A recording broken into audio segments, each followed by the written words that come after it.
ekipler de bu noktada. Evet, bina yıkılıyor şu anda. Bir bina daha yıkıldı. Evet, yan tarafında arama kurtarma ekipleri de o noktadan şimdi uzaklaşıyorlar.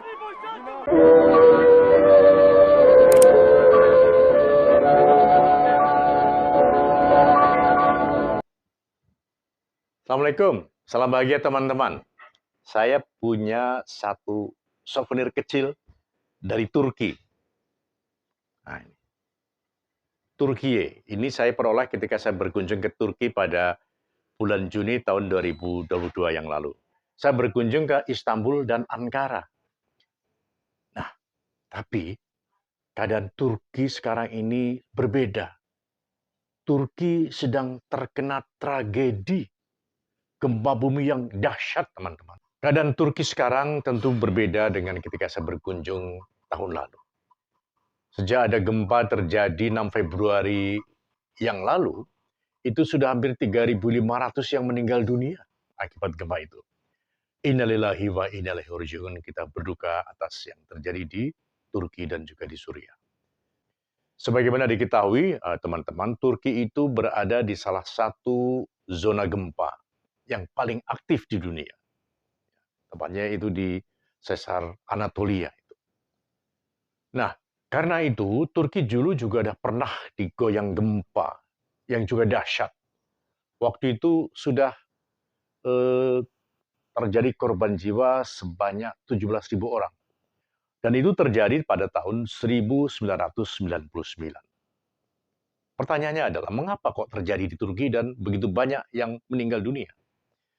Seorang peneliti kehormatan pada survei geologi Inggris, Roger Mason, menuturkan kepada kantor berita Prancis AFP yang dikutip oleh detik.com bahwa gempa bumi berkekuatan magnitudo 7,8 itu nyaris mengulang gempa dahsyat dengan kekuatan yang hampir sama, 7,4 magnitudo, yang mengguncang area yang sama seperti yang terjadi sekarang di bagian utara Turki.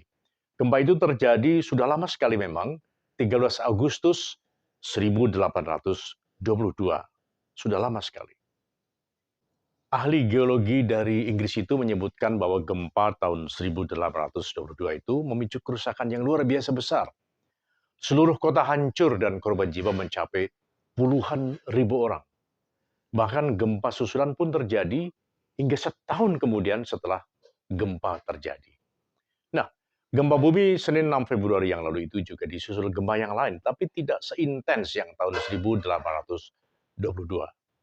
Mari kita bayangkan betapa panik dan takutnya penduduk di wilayah yang terkena gempa itu. Ketika gempa terjadi, teman-teman, itu mereka masih tidur. Sebab ketika itu masih sekitar pukul 4 pagi. Udaranya dingin, karena memang waktu itu sedang musim dingin. Nah, penduduk yang tewas umumnya tinggal di perumahan yang memang konstruksinya diperkirakan tidak tahan gempa. Sesungguhnya gempa itu tidak hanya melanda Turki, tetapi juga di negara kita. Kita juga berkali-kali dilanda gempa bumi. Terakhir di Cianjur misalnya, pada tanggal 21 November yang lalu, sampai hari ke-15 masih terasa gempa dengan magnitudo sekitar 5,6 skala Richter.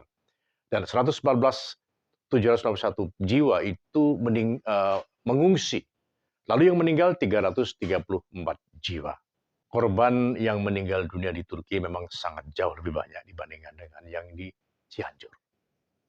Menurut laporan BBC Inggris, Badan Penanggulangan Bencana di Turki telah mencatat lebih dari 2.300 orang yang meninggal dunia setelah terjadinya gempa Senin yang lalu. Sehingga katakanlah 2 hari saja sudah 2.300, belum yang menyusul. Karena ada 14.000 orang yang terluka dan sebagian belum diketemukan dari puing-puing gempa. Nah, itu di Turki. Di Suriah berapa? Di Suriah itu ada 1.400 yang meninggal dunia. Jadi memang ada hikmah dari bencana itu. Bahwa permusuhan antar negara, antar bangsa, sementara bisa diluluhkan dengan adanya tragedi ini. Yunani yang bermusuhan dengan Turki sejak beberapa dekade ternyata memberikan empati. Dia itu mengirimkan pasukan. juga Ukraina dan Rusia yang sedang berseteru memberikan perhatian kepada tragedi yang terjadi baik di Suriah maupun di Turki. Nah, Israel dan Rusia kelihatannya kemudian agak melakukan pendekatan untuk membantu korban yang ada di Suriah. Sebab mengapa? Yang terjadi di Suriah itu persis di daerah yang sebagian adalah daerah konflik, di mana negara-negara besar ikut berkonflik di situ. Tapi dengan adanya gempa ini, hati mereka luluh untuk memberikan bantuan. Hikmah yang lain adalah bahwa untuk Indonesia misalnya, kita memang daerah yang rawan gempa. Karena itu pemerintah dan masyarakat perlu bersama-sama untuk membangun rumah-rumah yang tahan gempa.